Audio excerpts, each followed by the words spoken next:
Uh, I'm grateful you guys came along because the subject today is a little bit weird. I just wrote weird infections because it didn't fit into like neurological or hematogenous or gastrointestinal or respiratory, and we kind of covered everything else. So I just thought I'd just call it weird infections. Are there any infections that you guys want to cover today? Mm, Or maybe just here for a chat. Perfect. yeah. Simone, it's Friday and you're not at work. How good. Oops, sorry, Doggy. Unheard of. Um, so the infections that popped into my mind that didn't really fall into any other category. We didn't really talk about Neospora or Toxoplasma very much because we didn't really do a sort of dedicated neuro, and they're quite systemic infections as well sometimes. So I thought we could talk about protozoal infections. Um, and then the weird ones like the bacteria and brucellosis, I thought were probably worth covering.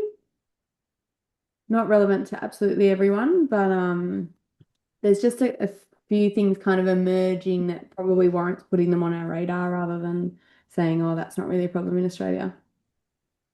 Or for an internal medicine specialist, dermatologist have to deal with the mycobacterial infections. So, um, just looking around, and in fact, Julian's probably going to be dealing with mycobacterial infections. Do you? Yeah. You see, well, I've diagnosed a few mycobacterium, but I didn't think there were going to be mycobacterium until I got the culture back. Oh, right. Um, Really? Yeah. I've seen more bone um like bone infections that have then turned out to be mycobacterium, but Really? I haven't been able to find many skin mycobacteriums. Yeah. I've In seen a what species? Koalas, sorry. Was, yeah, okay. Yeah. Obviously there's possums with their mycobacteriums, but I feel like that's pretty boring. And nobody's as interested in possums as koalas. I, s- I Mine, saw a sorry. couple of dogs. I think I saw one in a dog and one in a cat when I was in Sydney. Oh, And the really? pathologist diagnosed it purely on cytology because it's so characteristic. Wow. Yeah, it was Because amazing. It was with him when he diagnosed it, and it was just like these clear, rod-shaped bacteria that didn't take up stain, all filling the macrophages or whatever cells they were. It was, yeah, it was a highlight moment of my internship. yeah, that's one of those things that once you see it, you won't miss it. You'll never forget it. Yeah. Tell me what was the presenting kind of like, give us the case. From memory, the first one was a Jack Russell. It was probably like 4 months old, Mhm. and I think it was just generally unwell, maybe had a fever. Owners were cost constrained, but then eventually they suddenly agreed to do a CT and referral to medicine and everything. Mhm. And then I think he had a giant lymph node, um, but like not an easily accessible one. It's one that Mhm. had to be CT guided, to like it needed CT guided FNA, and then Mhm. they FNA'd it.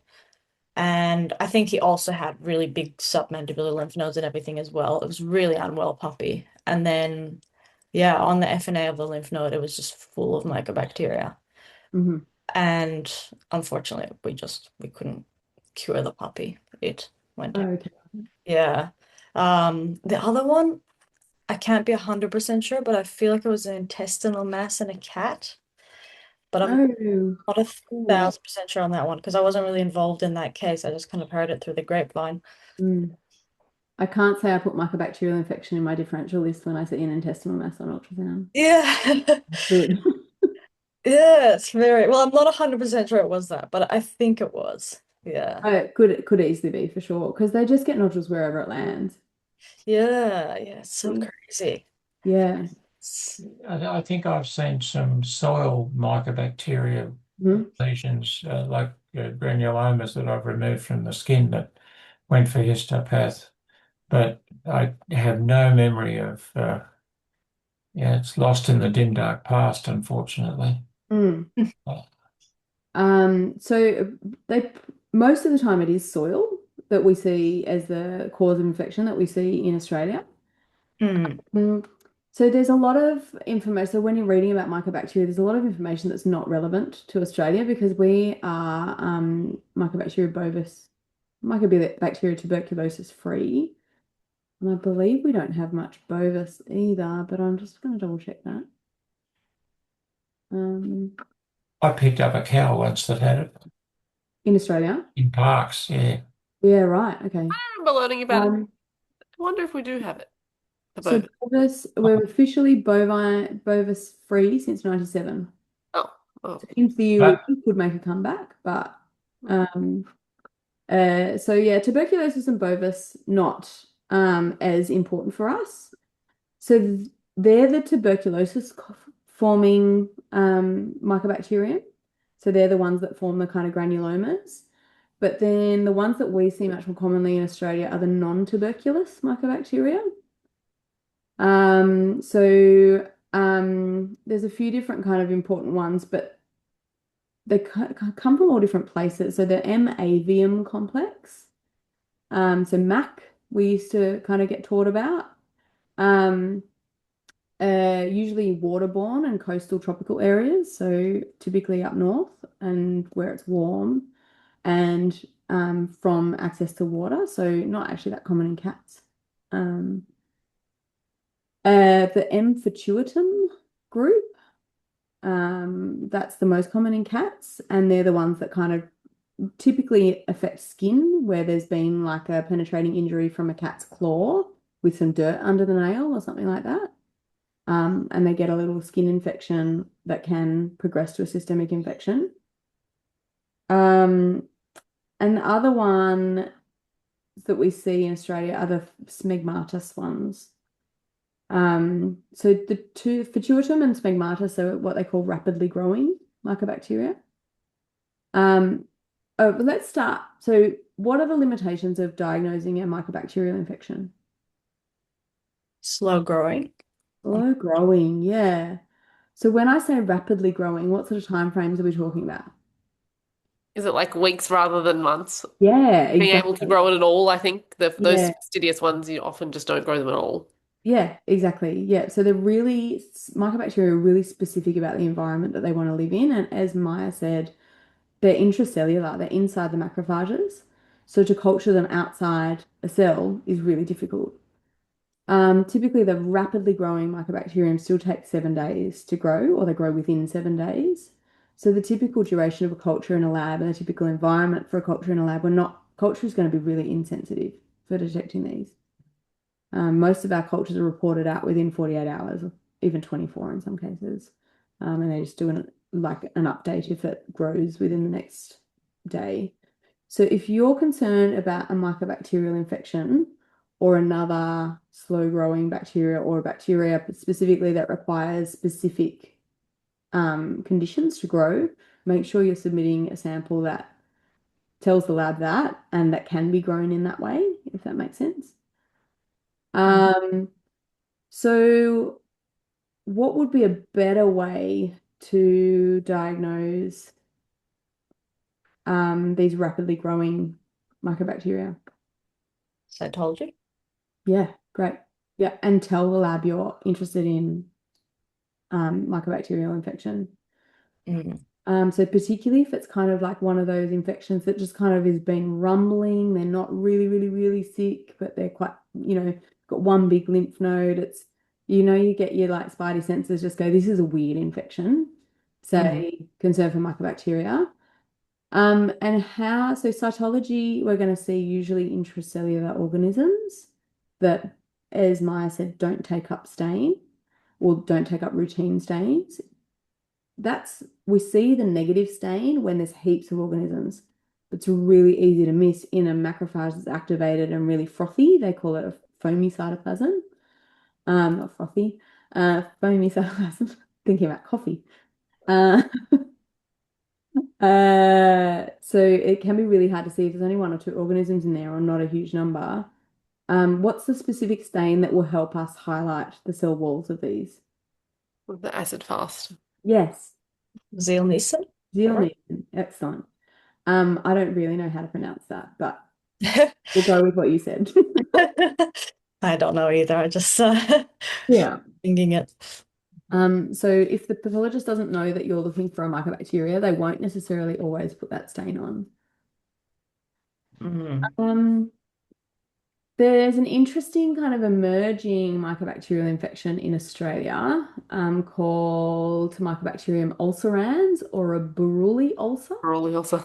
Yeah. Yes, so Victorians know about this. Telling, Yeah. It's like a Gippsland. A So, Gippsland thing. yeah. What is that? How it happen? I don't know. I haven't seen it. That's Damn. I was like, how common is this thing? it, I it's feel the like I've possible heard one about that's it. spilling over. Yes. Yeah. And So people, Mornington Peninsula and Gippsland, and there's also been cases in New South Wales, I think. And then they're saying that it's probably from mosquitoes that are Mm. passing it from the possums down to either humans or pets. And then you just get the ulcer, the skin ulcers that Mm. the flesh-eating ulcers as they call them. Yeah. Yeah. Yeah, so that's all I know as well. But it's becoming an emerging problem that there's so necrotizing skin ulcers usually starts with a little nodule and then the like edges start to get undermined and it turns into a big ulcer. Um, it's minimally painful, which is interesting. So mycolactone is a toxin that's produced by this bacteria, which is a local anesthetic. Which is very interesting, because leprosy. Um, leprosy doesn't cause like destruction of tissue. And so leprosy is a mycobacterium as well, obviously not present. I don't know if it's present in Australia. Feline leprosy, obviously, but leprosy is like quite well controlled in developed countries, but it doesn't actually cause like destruction of tissue, but we've all sort of seen pictures of lepers with like missing hands and stuff like that. What it actually causes is a loss of sensation. So people get injuries that they don't then address, which cause then secondary infections and necrotizing issues. So that's why they lose limbs and extremities, because they can't feel them. Yeah, I think we've got it in the territory, I think. Anna? Do we? I think so. Yeah, right. Um, yeah, interesting. Um, so if we're talking about feline leprosy, has anyone ever seen that? Me Mm. neither. Never diagnosed it. There's one cat I was very suspicious of, but no money. Wouldn't let me sample it. Um, but that's usually caused by cats that fight with rodents. So it's transmitted by rodents. So different sort of pathway from the other causes of mycobacterial infection. Does that also have the lack of pain? I don't actually know about that one, but they get a really nodular, usually skin because it's or osteomyelitis actually, wherever the bacteria is introduced to by the rodent. Right. Mm. But I think that it's much more common in FIV affected cats, and other cats aren't as susceptible to it, Mm. or they're better at controlling their infection, keeping it localized rather than having it go systemic.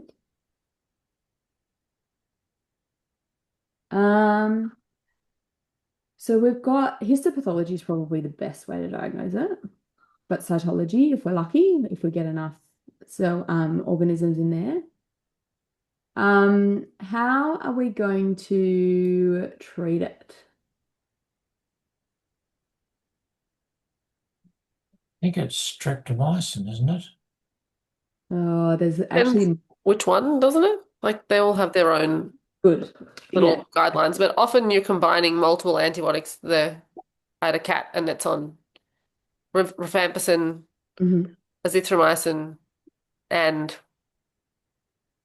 something else. Often on several, like up to 4 antibiotics. all at once. So the protocols are really well documented, thanks in large part to Richard Malik. So it's really important to get the right species of Mycobacteria.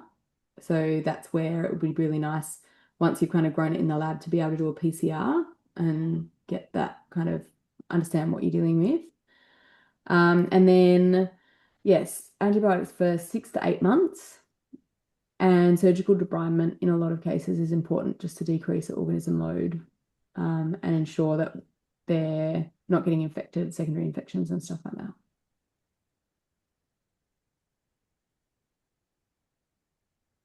I read some controversial stuff about the surgical debridement. In fact, I had one case where Richard Malik was like, don't touch it unless the antibiotics are not working at all. Interesting. It was in a cat's nose though, so I think the chance of kind of creating scarring and stuff. Yeah. Yeah. Yeah, I haven't heard that for skin lesions because the main ones that I've kind of been peripherally aware of or managed myself have been skin lesions. And those ones, if they're excisable, my understanding was excising them was preferable. But I wonder what the conditions were. Maybe it was that it was nasal. Because you don't want to leave any infection there because it's not going to heal. Yeah, well, I suppose it maybe, I mean, I'm not a surgeon, but like you probably wouldn't be able to get it with margins unless you chop the cat's nose off. So maybe that's why. Maybe, yeah. And this was a recurrence. The cat had it several years ago and it had come back. Yeah, So right. anyway, Richard's advice was the cat was fine. So Richard's advice was just to do ABs first, Yeah. see what happened. Yeah, cool. So the M. ulcerans one, that Buruli ulcer is notifiable. So everyone should know if they're seeing that one to let who needs to know the people you notify when you notify well. Do you know, Julian? You just call the animal emergency disease hotline, Okay. and they'll guide you through Excellent. Thanks. it. And I have just seen that there is actually a specialized infectious disease reference lab that in Victoria that culture mycobacteria, that's their specialty. So if you're suspicious or you get a cytological a sample that indicates mycobacteria and you need then a culture, look up this lab in Victoria. But if it's the M. ulcerans, you have to notify them that you suspect that so that they can take precautions. What's the lab, Anna? Victorian Infectious Diseases Reference Laboratory. Wait, okay. It must be a human one. Yeah. Yeah. Cool. So while we're talking about weird bacteria, should we stay on bacteria? There was we mentioned something and I was like, oh, I want to talk about that next. Nope, it's gone. Should we talk about brucellosis? Yeah. Okay. What do you know about brucellosis? Zoonotic. Yeah, good. Are all the subtypes of brucellosis zoonotic? I believe Ovis is Mm-hmm. brucellosis. Also again, Katie, sorry, it's echoed. Brucellosis suis. Yes. And zoonotic. Yep. Mainly the only two we've currently got in Australia. Mm-hmm. We have Canis we're considered free of it, but every now and again a case pops up, so it's just considered extremely rare. It's usually imported cases. And as you said, Bovis is zoonotic. Canis isn't really, so it's very low risk to humans, but Suis is very high risk to humans.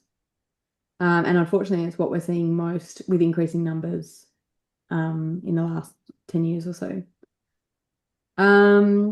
So what it would be the typical, if you were to read about brucellosis from an international perspective, so typically talking about Canis, what sort of presentation would be most common?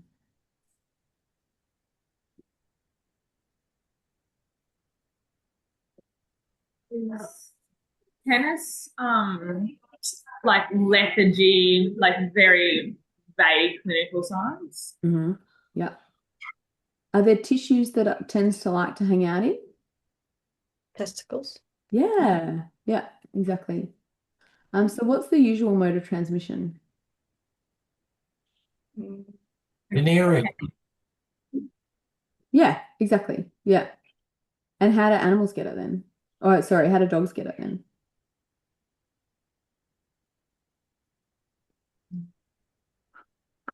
I know suus is from raw pig meat. They can get it, and then obviously they can give it to each other venereally or through bodily fluids. Yeah. Humans, we're more likely to get it directly from the pig than we are the pets, unless Mhm. obviously you're like there when they're whelping. Yeah. Good. So it does like to hang out in reproductive tissue. So the biggest risk to humans is actually the risk to vets because we're the ones that are often handling testicles without really knowing, we might get a swollen testicle and we might say, okay, well, let's take it off. And then not take adequate precautions to protect ourselves from infection. Um, so typically the way that dogs get infected overseas is by eating castrated testicles. So when animals are castrated in the field, dogs often eat the testicles. I don't know if that's everybody else's experience as well, but What about like large animals now, right? yes, large animals, exactly. Yeah, yeah, yeah. Um, Curious. so Sorry, typically, for a canis. sorry. Is that for a canis? Yeah, exactly. So typically overseas. So we not so much of an issue for us now here. Mm. As opposed to, as Katie said, the brucellosis, which is transmitted by essentially mostly to pig hunting dogs. So it's by ingestion of unchecked boar meat, basically, or the scraps. What else do we have to say about brucella? So sometimes they present with a swollen testicle or like penile discharge, sometimes just vague lethargy and illness. Say again, Katie. Sorry, disco spondylitis. Disco, good, yeah. Particularly the Suis dogs tend to get disco spondylitis. So if you've got an entire male dog with disco and sore testicles, be very suspicious. It's much harder in our castrated dogs to see a disco and then know we need to take precautions for our safety, taking samples and stuff. Mm. But also the risk of transmission from a disco as opposed to a testicle, handling a testicle is much lower. So it's not like we're getting like liters of fluid out of a disc space and then like smashing it all over the clinic or anything. So risk is quite low, as long as we're kind of taking usual precautions with body fluids and stuff. In saying that, though, I know of a clinic that had two pregnant vets, and one of the vets or nurses got sick and went to hospital, and then they got diagnosed with brucellosis. And it turns out that everyone in the clinic had been exposed at some point and Don't know. had to take antibiotics. Um, uh, Whoa. Thankfully, the pregnancies went well, but Yeah, yeah, very high risk for that and would have very been stressful for very the whole clinic, scary. I think. Yeah. That's interesting because I like you sort of know that it's highly zoonotic, but you sort of think in the normal day to day, you're not really handling much without gloves on. So I worked in Gundawindi, and my boss, Dr. Kathy Knight, she's actually done a lot of the study on brucellosis. Oh, interesting. Yeah. So I was in that vicinity when a lot of the studies were happening, and we would see probably a brucellosis a fortnight, like diagnosing it. Wow. And we came up with our own protocol that if it was a pig dog, we were more like if we were desexing it, if they didn't show any signs, we were still in full PPE for desexing. And if they were showing clinical signs, they got given a protocol of doxycycline and rifampicin for a month prior. We then checked their liver enzymes. I think the rifampicin can damage there. And then we would desex them after a month of treatment. The issue is we couldn't get a lot of these dogs to test negative because the owners would continue to pig with them. So that made a bit of a hassle for her testing. But it's really hard to culture. We would send off like full uteruses of a dog that had tested positive with like deceased puppies in there, and we wouldn't culture it a lot of the time. And were you specific about the type of culture you were ordering or the lab that you were sending it to? Yeah, they all got sent to the New South Wales DPI, and they all got PCR Rose Bengal. They're the two most specific when used in combination, I think. Yeah. But yeah, she sent off like really, like she got someone in to like take FNAs of the testes and take FNAs of lymph nodes, and like apparently just not many of them actually.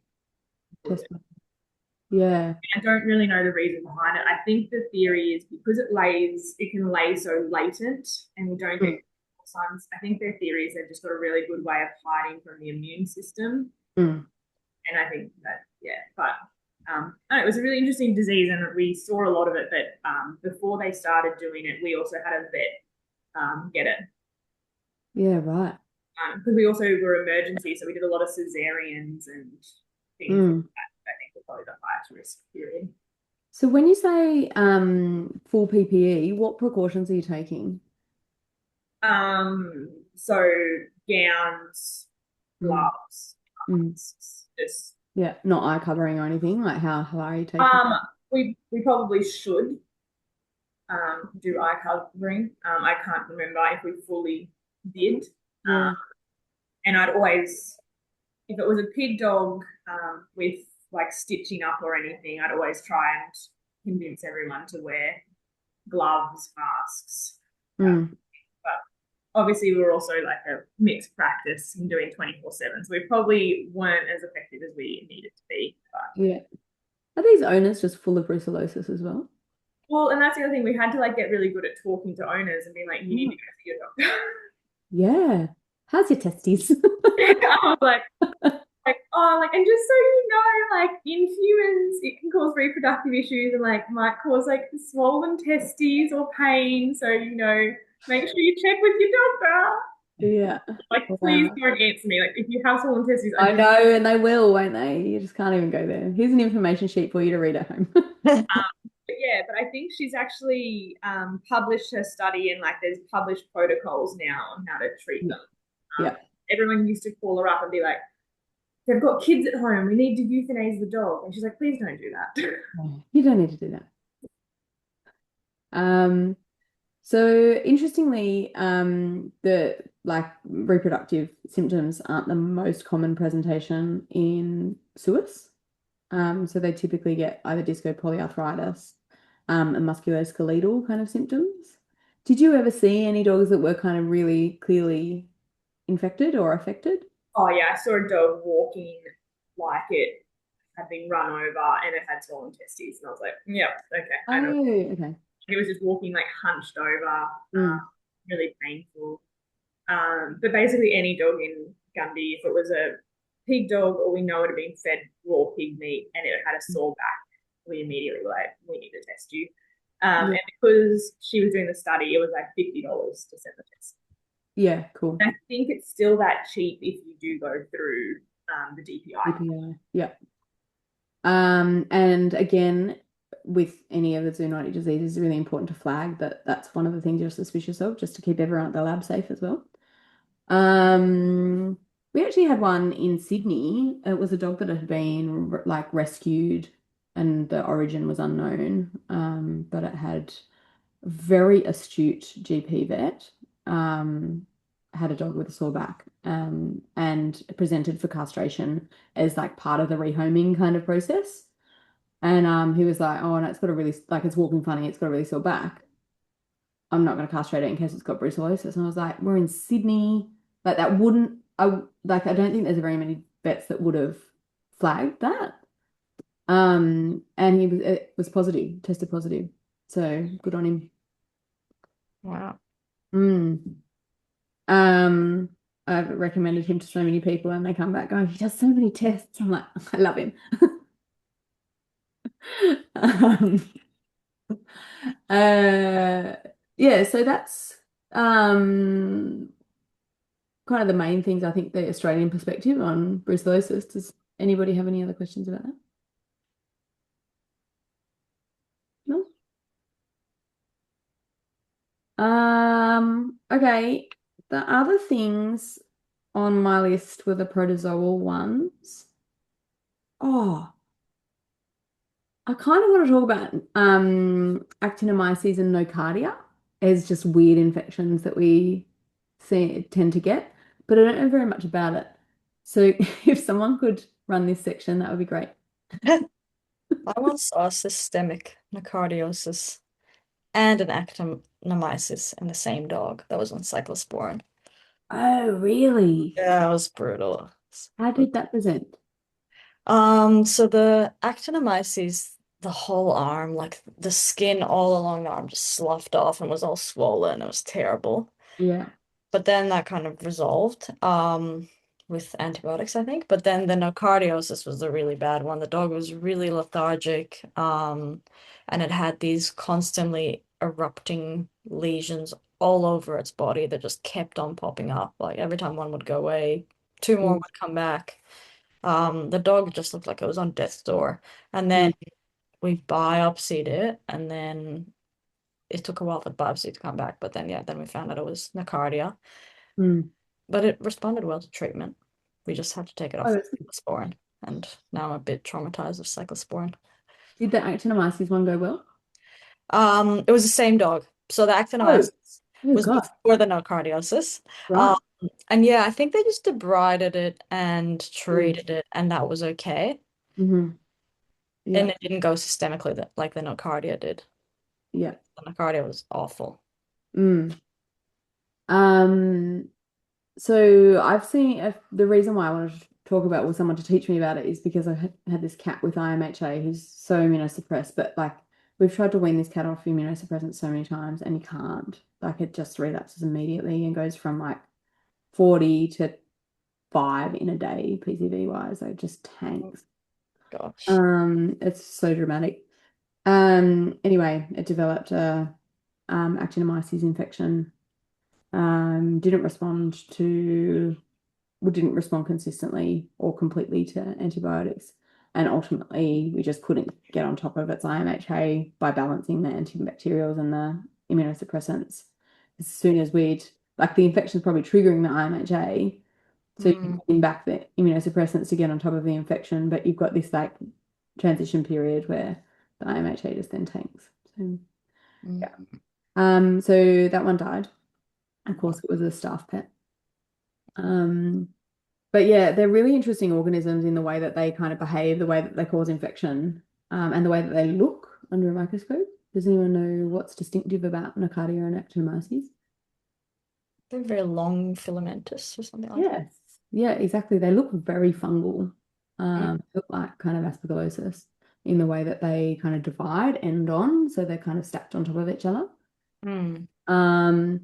I think there might be some special stains that you need to use, but you'll have to look that up yourself. Sorry. The most commonly infections from soil. Um, so any open wound, any immunosuppressed patient is vulnerable to it if they have access to outdoors. Um, and something that we see quite commonly is transmission via cat fights. So it's not Mm. it's reported as one of the organisms to look out for in a pyothorax, which would be a difficult pyothorax to manage, I would say. I've never seen it, but I'm waiting. We don't see pyothorax very often anymore. In my first job, we used to see them all the time, and I Hmm. haven't seen one since. Like, it's so weird. Isn't it weird? Is it just like a cluster of people that all keep their cats outside, or I is mean, it? I was in like Mildura, so like yeah, rural, I suppose. I don't know if it was like a climate thing, but like we probably saw one a month for 2.5 years, and I have not seen one since. Yeah, it's bizarre. We see them so infrequently. And of course, the only one I've ever like managed recently was a staff pet as well.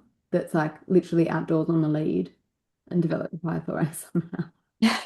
Yeah, you'll see them frequently, as Simone said, in grass seed country. Maybe, yeah, there I was a lot wonder of if that's Yeah, you'll see yeah. them in the riverina. Yeah. I don't remember seeing one in Canberra, which was grass seed country also, but certainly Wagga we used to get them. Mm. But being a referral hospital, we tended to attract them. Yeah. Yeah, of course.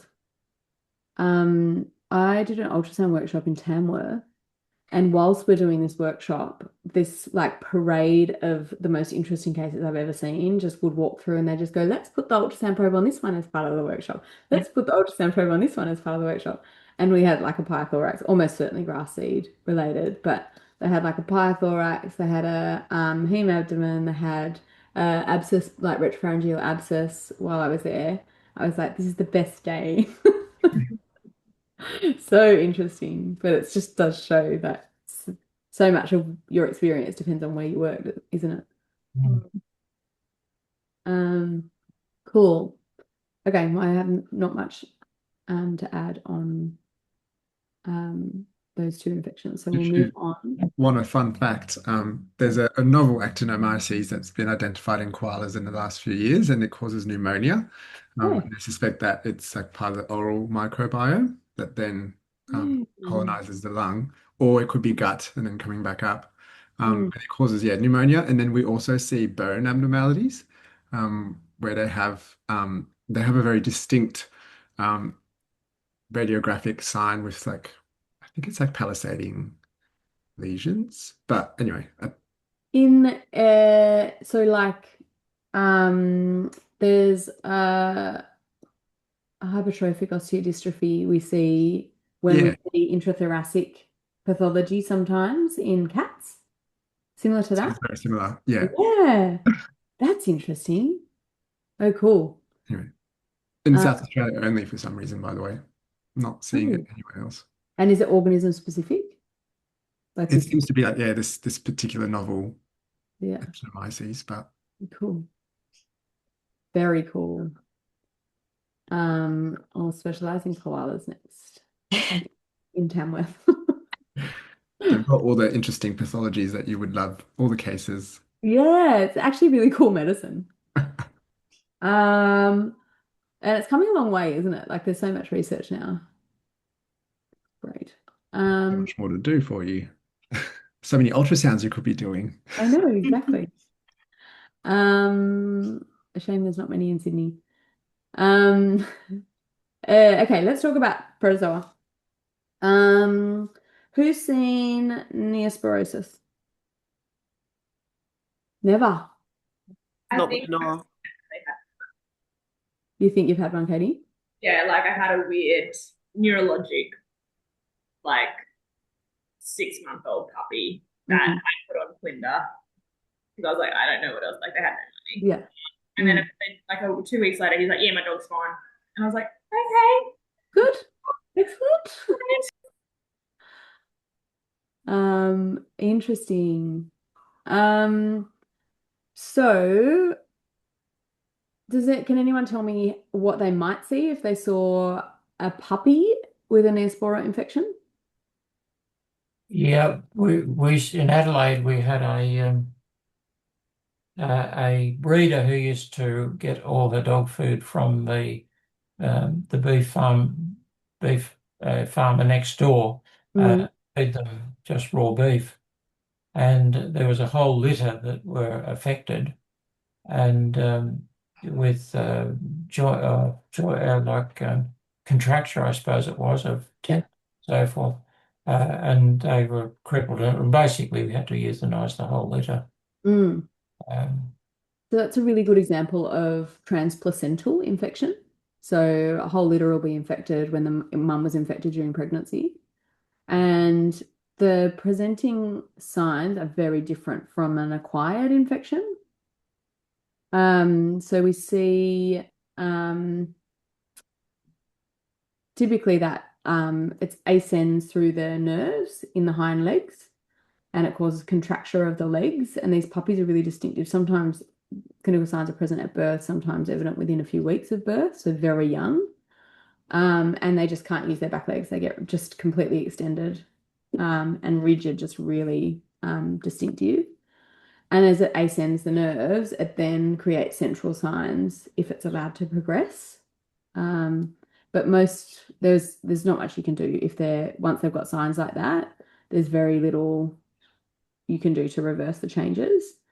So unfortunately, puppies often aren't owned, often don't have people wanting to spend the money in diagnostics and treatment, and there's going to be so much rehab to even attempt treatment. So we don't even really get to have a go of these dogs very often. And what about an acquired Neospora infection? So as Jeff said, they usually acquire it from eating infected meat. Yeah, well, when I'm in Canberra, anything that presents with neurological signs gets tested for protozoa because there's a thing about feeding raw meat down there, Yeah. and so it's look, I can't specifically remember any cases, but I'm sure I've seen some in Canberra. It's interesting, my whole career in specialist medicine and all of the supervisors I've ever worked with, a neuro case comes in, toxo, neo, crypto, like you just do the panel, right? And we've seen lots of dogs test positive, like on an antibody test, but I've never actually seen it be the cause of neurological symptoms in isolation in all of those tests. Yeah, so we get low-grade positive results, but they're not a rising titer. So if we're then concerned, like we then go on to document whether it's actually the cause.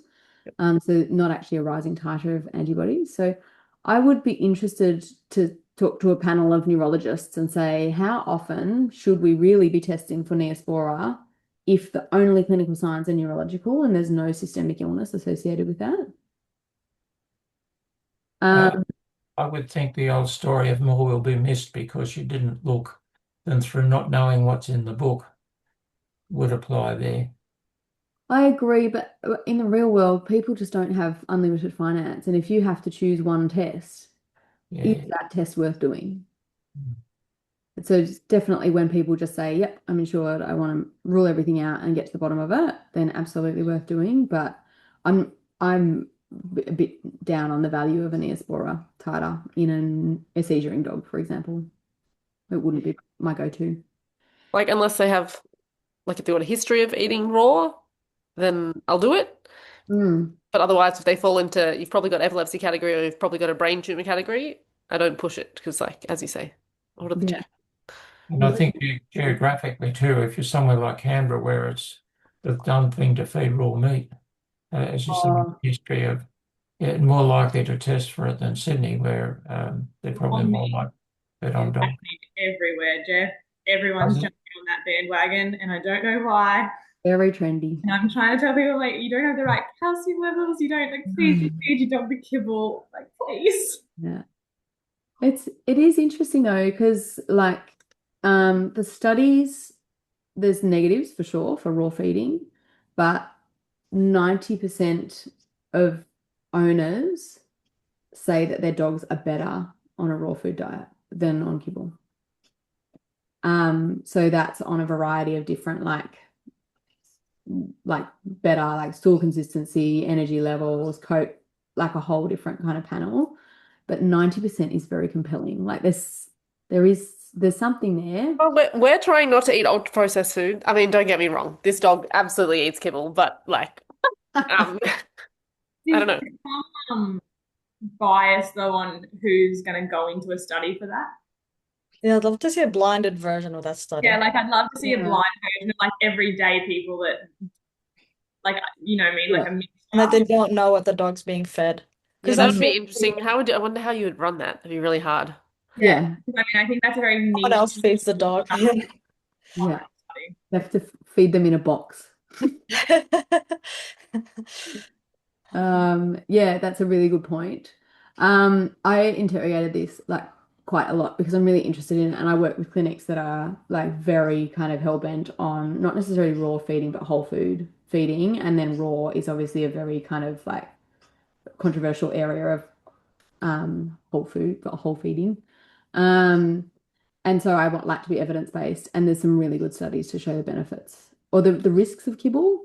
My bias is that I work with the dogs with chronic enteropathies. So those dogs just can't tolerate any extra stuff in their food. We need to be really like pare back what additives there are in there, what fillers, what potential irritants, because they're just reactive to pretty much everything. And in those dogs, I do find a whole food diet beneficial, and I'd like to see a blinded raw feeding, but also a blinded raw cooked Yes, cooked. whole food versus kibble. That would be really interesting. Mm. If anyone's interested in doing a study, Maya. Yes, I am. That one sounds super easy. It'd be real cheap, easy to organize. Yeah. Probably if you use shelter dogs and then use the volunteers to grade do you know what I mean? Yeah. So that it's not Yeah. owners doing it. I think that the benefits are going to be subtle though. Like I think you'd probably want over people time, that I know wonder the what dogs really well. time period you need. I mean, some things you might notice a benefit really quickly, like stool quality, but other things are going to take. Yeah. Okay. So I know Leica are massively motivated to prove their point on this. So there's funding in it, or that study's already underway. And it's like I know Matt, who runs Leica, well, and he's very evidence-based. Like he will have, if I know that they're running research, but they will have designed a study that's defensible, and addresses their bias in.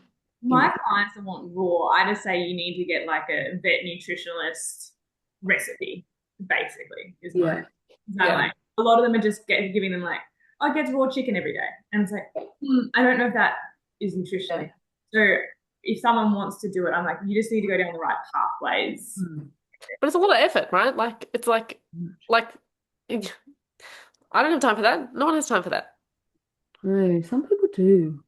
They get a sense of purpose out of it. Like a Okay, lot like of maybe like times. some old people, maybe. Okay. Yes, yeah. No, it's the young, really healthy, fit people, like up in here in Townsville. Like, Really? yeah, so I've had a couple of people that are like, I wish there was a holistic vet in Townsville. I said, yeah, look, there's a niche for it. I'm not your girl. I'm like, I can try my best. Just tell me what your dog's on. So I probably want it to know if it's on turmeric before I cut into your dog or something silly. But like, but yeah, I find it's a lot of the young, really invested in their health people that are like, okay.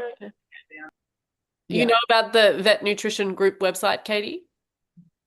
I know about it. Do I try to avoid it? Maybe a little bit. Nutrition's just not my. Oh no, as in just send clients to it. Like clients to it. Oh, perfect. Yeah, so they're based in Sydney. I think they're Australia's only two vet nutritionists, well, that are kind of working in public practice, but they've got recipes and then they have like a topper. But I just direct any client that's interested in home cooked or raw, I just say, you have to follow a recipe, go to this website. Oh, amazing. Thank you so much. Leave it. What's the website again? It's called, I'm doing advertising here, but it's Vet Nutrition Group, VNG Pets, I think is the website. Vet nutritionists in Sydney. Yeah. There was a group that I used that also had an internist in it, I think. Was that the one? It was Massey, I think. I don't know if these guys have an internist. There was one at a uni. It's New Zealand based. Yeah, and previous to this, we were using some American nutrition-based website, but it was just impossible. Like the ingredients they told you to source were just like impractical. Yeah. This was a dog with a lymphangiectasia. Oh yeah. Very specific needs there. Yeah. Yeah, I mean these guys, I've had a few where clients have paid for a consultation to get a recipe made for a specific group of conditions if you can't. Particularly where there's comorbidities that like contradict each other, like particularly like the dogs with gastro like sensitivities or like allergies with stones. How do I manage this? That's nutritionist territory. So we digressed, but agree those motivated to whole feed should source nutrition input for sure. So yes, essentially eating raw meat is by far the biggest risk factor for Neospora infection, also Toxoplasma infection. Do dogs get toxoplasmosis? I mean, we test them, but do they? I've never seen it. I think they do, don't they? I mean, I think it's possible, but do they get clinically affected by it? No, that's what. So a lot of the literature on like toxoplasmosis in dogs is before we realized there was two different organisms, and the one that we were looking at was Neospora in dogs. Huh. So Neospora is the protozoal infection of dogs. I don't know why we do toxo-neo on every dog that presents with seizures. Yeah, why? Yeah. Can dogs So not be the intermediate host, similar to humans? can they get what, sorry? Are they?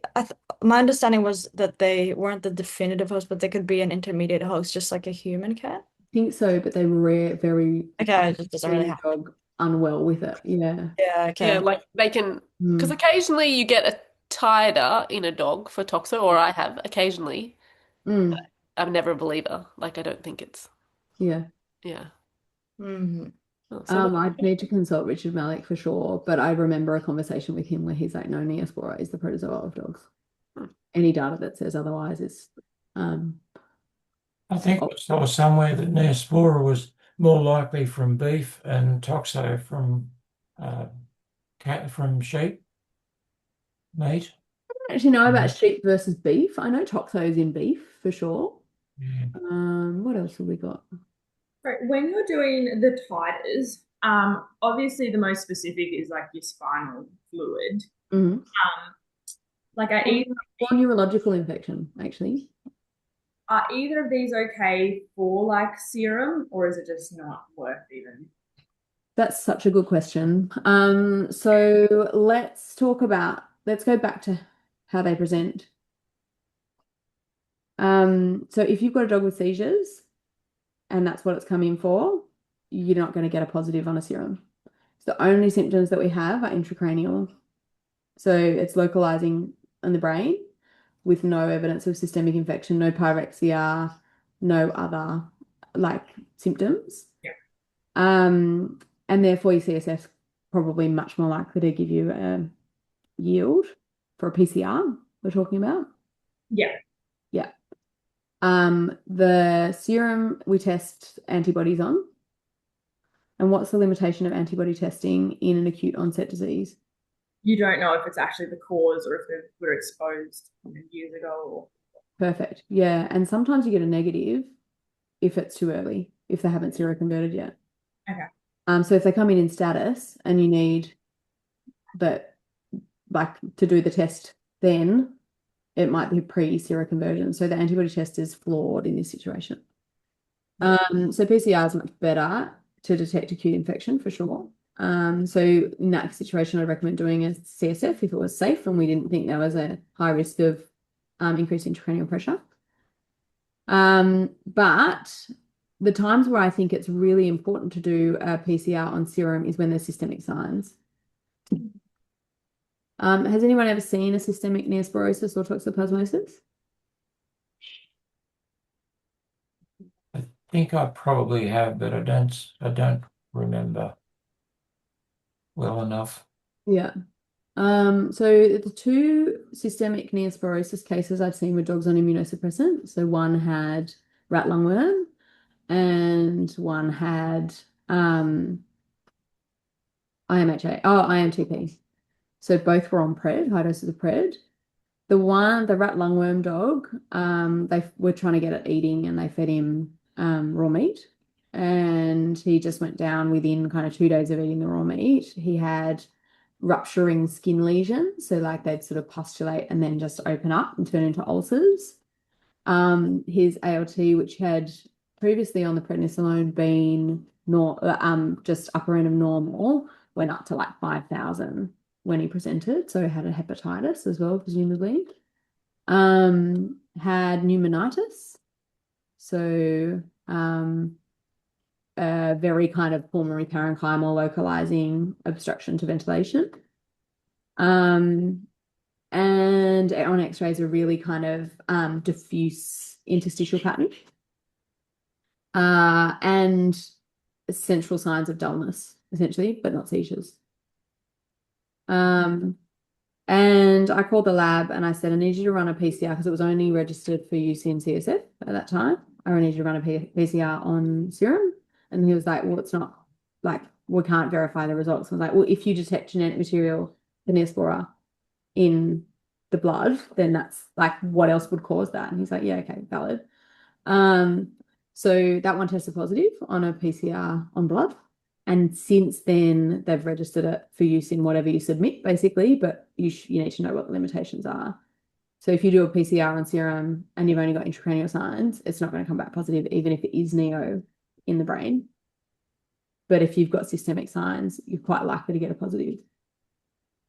And the other one, we actually diagnosed accidentally on skin impression smear for the same rupturing lesions. There was protozoa, the pathologist picked up protozoa in there. Never seen toxin in a dog, like clinically significant toxin in a dog. So toxo, I think we see often when we immunosuppress cats. Not often, it's still rare. But the most common symptoms I think we see on ultrasound, they've always got pancreatitis. Like don't often see pancreatitis in a cat, but you look at this pancreas in these cats and go, oh, they've got like edema in their pancreas. Often got a hepatitis, so the ALT shoots up. And pneumonitis, quite common as well. So we have done in my bold cowboy residency days, we've done a few lung aspirates in these cats where even when they didn't have kind of focal lesions, and it's been diagnostic in a couple of cats. The clinic I trained at were really interventional, like they really liked getting a diagnosis and they worked a lot, like therefore, you attract the clients that want that kind of service. So we did a few really like the surgeon would just make a tiny incision in the chest wall, pull the tip of a lung lobe out, staple it, put it back in again. So lung biopsies to diagnose what the cause of a pneumonitis in cats, and we got toxoplasmosis quite often in that. But I don't know how, if you weren't that interventional or invasive, and now I sit way back from those kind of tests with the cases I'm working with in the environments I work in, you would say I don't see toxo ever, but when Was you're that doing on? you do. Were you doing histo, Anna? Sorry, or were you doing PCR on those samples? Histo actually. So it's probably my residency was before the days of PCR, Julian. Would you believe it? It's an emerging technology as I graduated. Such a staple now, isn't it? I know, it's actually bizarre thinking like one of my Neospora cases was pre-PCR, like it wasn't an option at that point. Um, can I also take a random? I know it's 8 o'clock already, but a random question that's kind of related to weird infections, but not. Do you ever use 16S RNA sequencing to try and find new weird infections? Uh, I never have because I'm not at the coal face. I think those, like, I'm kind of instructing GP clinicians what to do. And if I think it's that weird an infection, I say go and see a specialist in a clinic that can process this appropriately. So I absolutely would be. I'm really interested, but I don't do it myself. Because I wonder how often the infections, well, inflammation that we're finding, we can't find a pathogen, Yeah. but there's actually something there, Mhm. but we're just not describing it. Maya, another study. Listening. Any patient coming in with immune-mediated disease, whatever they like, if they've got joint tap fluid, if they've got like any samples that you end up taking, send it for 16S. For which one? What Julian was saying. 16S RNA sequencing. Are we doing it in Australia, Julian, or because our dermies have started sending something to the US, which I think is something like that? I think you can. I think a lot of people do send it to US because it's cheap. Yeah. The expensive part is the analysis. So if you're good with R and data analysis, then it's actually cheaper to do. But it can be really expensive to then get because of the programs that people write to then analyze and classify the bacteria into each of the taxa. Yeah. And it only gives you the idea of what taxa they're in. It doesn't give you the species. So for example, Oh, I've you had need to one look recently, further. Mm. joint taps, and then I was like, oh, there's no Mycoplasma PCR for available for koalas. But I'm sure I was like, this joint looks like could be Mycoplasma. It could also be Mycobacterium. And so I asked if we could get 16S on it, and it will tell me like the tax, like the bacterial genus. And then I can look further into it and then hone in from there. But that would be really, yeah, I think it would help us identify new things that we're missing. Yeah. Yeah, for sure. So it's kind of the test you do when you don't know what genes you're looking for, and then you develop the PCR for them once you find it, basically. All right, we better wrap up. Thanks, guys. That was much more entertaining than I was anticipating, and I learned a lot about nocardia and actinomyces. I'll see you all in a fortnight. Good. Thank you so much. Thank Bye. you. Day, everyone. You too.